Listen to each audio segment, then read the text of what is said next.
Switzerland is a small mountainous country locked in the heart of Europe. It's barely 230 miles wide and less than 130 miles from north to south. It has no coastline and almost no natural resources. Yet this tiny, rugged country enjoys one of the highest living standards in the world and competes successfully with countries much larger and wealthier in resources than itself. What's the secret behind Switzerland's success? And what's it like in Switzerland today?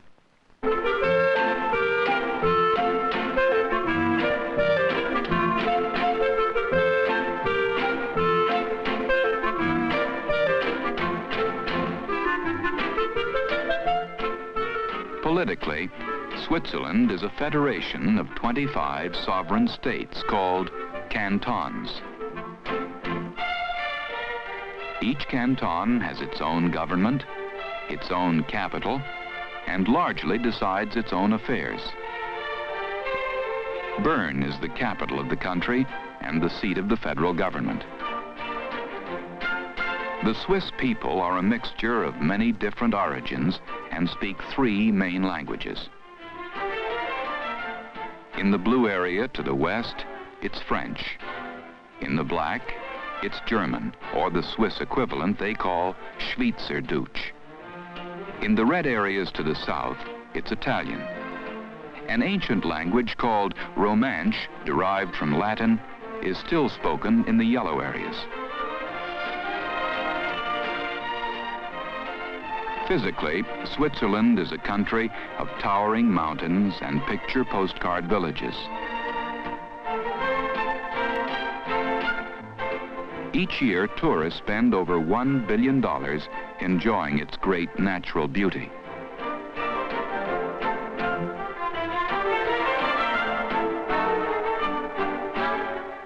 But Switzerland is also one of the most highly industrialized countries in the world. She learned long ago that to survive in the modern world, she had to industrialize. But she had almost no natural resources, no iron ore, no coal, no oil.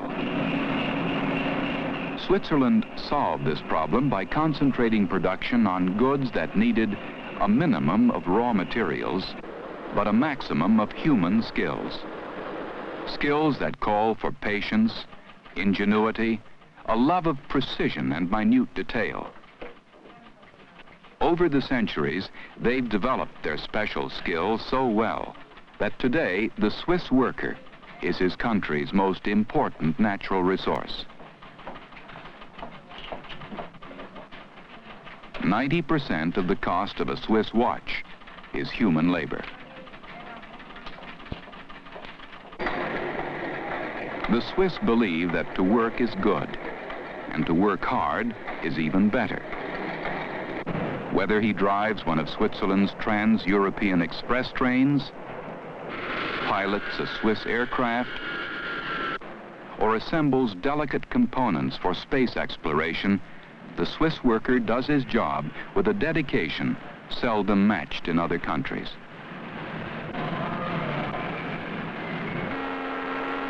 To keep her industries running, Switzerland must import almost all her raw materials.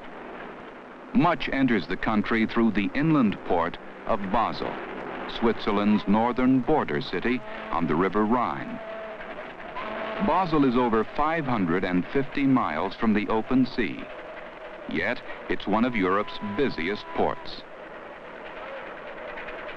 Here, the deep barges unload textile fibers for the clothing industry, chemical raw materials and drugs for the pharmaceutical trade, aluminum for watches, scrap iron to be turned into high-grade steel for machinery and construction, and fuel for homes, industry, automobiles, and aircraft.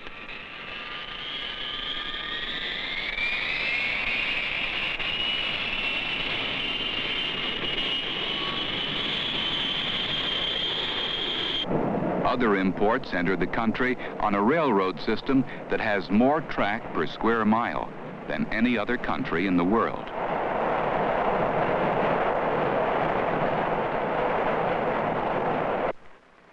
To pay for her imports, Switzerland must export about 1/3 of her total production. The empty barges are loaded up again with textiles, watches, dyes, chemicals, machinery and electrical equipment, cheeses and chocolates, products of the very special skills that bring today's Swiss worker one of the world's highest living standards.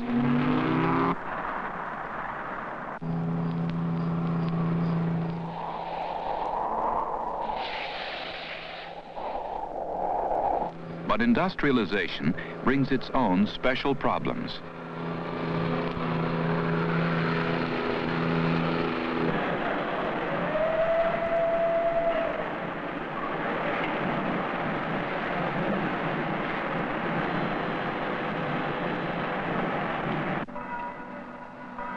Years ago, the strength of the Swiss economy was the mountain farmer.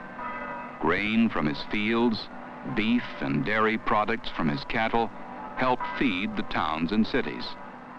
Today, the mountain farmer has almost disappeared, and most Swiss farming takes place on the relatively flat land between the Jura Mountains and the Alps.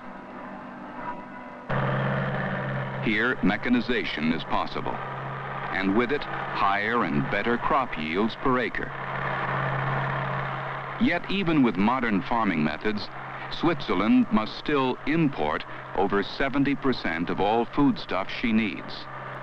And as more and more Swiss leave the land for the easier life of the cities, it's mostly foreign labor that brings in today's harvests. Labor from Italy, Greece, Yugoslavia, and as far away as Spain. Today, 1/5 of the entire Swiss labor force comes from abroad.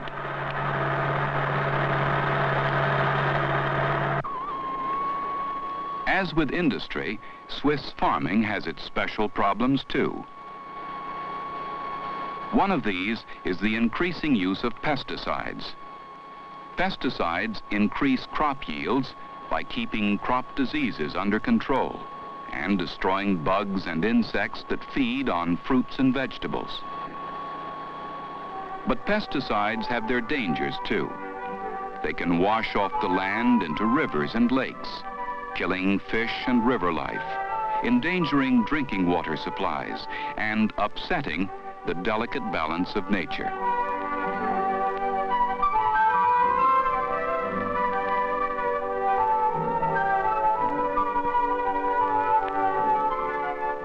They can be swallowed by animals grazing on contaminated grass and passed on to the Swiss consumer in meat and other products. Today, stricter controls on the use of pesticides and industrial pollutants help protect the health of the Swiss people and keep their rivers and famous lakes fresh and clean.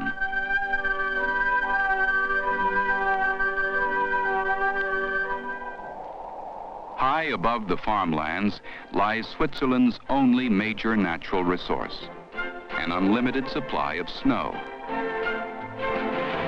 Water from these melting snowfields rushes down the steep mountainsides to be trapped behind giant dams. Here, turbines and generators use its force to produce electric power for towns, cities, and industry.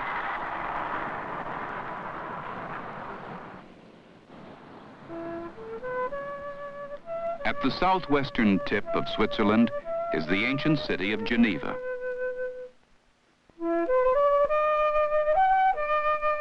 For centuries, men of many different races and beliefs found refuge in Geneva from persecution.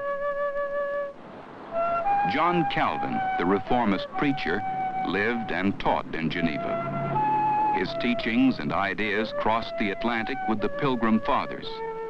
They helped frame the Mayflower Compact and later the American Constitution.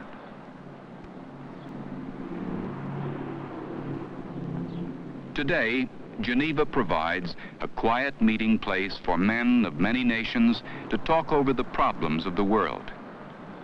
The League of Nations was founded in Geneva, and its successor, the United Nations, has its European headquarters here, as do many other international organizations. But the future of any nation depends on its children. What's it like being young in Switzerland today? As in many other countries, education is compulsory.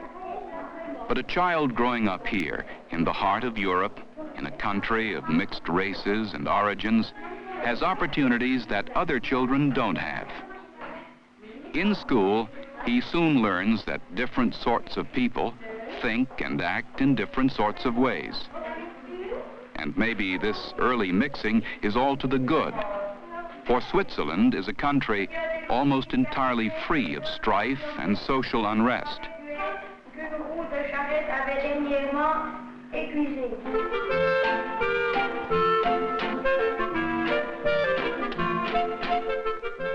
Out of school, it's a healthy, active life.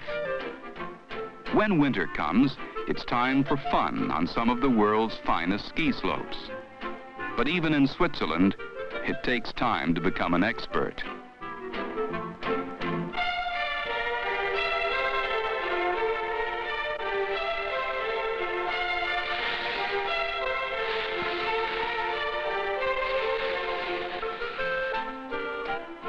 School days over, a young Swiss has the choice of several fine universities.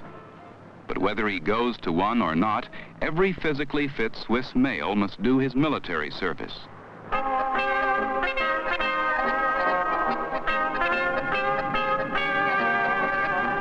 Switzerland has been strictly neutral for over 200 years, but its citizens are highly trained soldiers, ready for immediate combat. Per head of population, Switzerland is one of the most heavily armed nations in the world.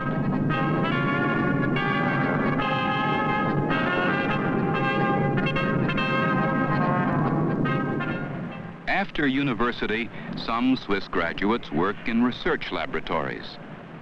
Industrial techniques change constantly, and only through research and development can Swiss industry compete successfully with the rest of the world. In this factory, 12 highly complex machines manufacture turbine blades for supersonic aircraft. A year ago, the factory employed 48 workers and 2 foremen.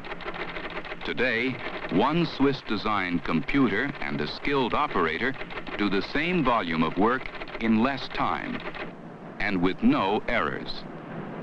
The operator sets up the overall work pattern, and pre-punched tapes feed coded instructions to each machine.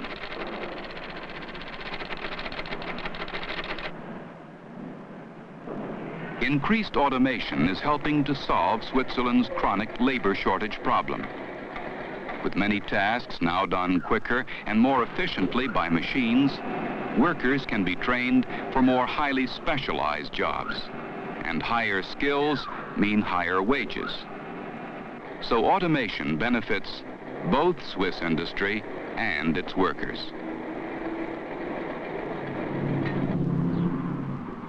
John Calvin taught the Swiss that wealth in this world meant salvation in the next. So it's no accident that Switzerland has become one of the world's great banking nations. Zurich is the major banking city, and many foreign nationals and governments have their deposits here. Swiss money finances projects in many parts of the world. And at home, Swiss banks help finance the building of factories, offices, and homes. Construction needed to keep pace with a population that has almost doubled in the last 100 years.